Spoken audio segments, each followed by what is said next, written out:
NDA కూటమి బల నిరూపణకి ఇది సమయం.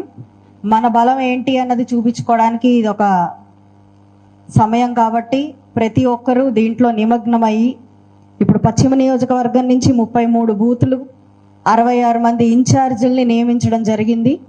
సో ప్రతి బూత్ ఇన్ఛార్జికి కూడా ఇదే మా సందేశం. మనం ఎక్కడా కూడా మెజారిటీని తగ్గకుండా ఈ యొక్క ఎలక్షన్ని జరిపించాలి. గుంటూరు పశ్చిమ నియోజకవర్గంలో దాదాపుగా 28,000 పైచిలకు రిజిస్ట్రేషన్ నమోదు కార్యక్రమం జరిగింది. ఇందులో అత్యధిక మెజారిటీ గుంటూరు పశ్చిమ నుంచి మనం తీసుకురావాల్సిన బాధ్యత మనకు ఉంది.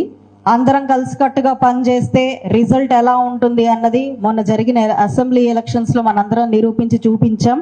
మళ్ళీ ఎమ్మెల్సీ ఎలక్షన్స్ వచ్చాయి.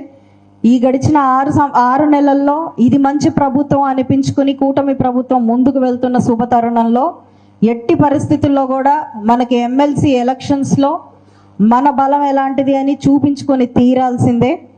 ఏమైనా గ్యాప్స్ ఉన్నా లేదా ఇంకేదైనా మనకి అనుమానాలు ఉన్నా వాటన్నిటినీ క్లియర్ చేసుకుంటూ ముందుకు వెళ్లాల్సిన సమయం ఇది.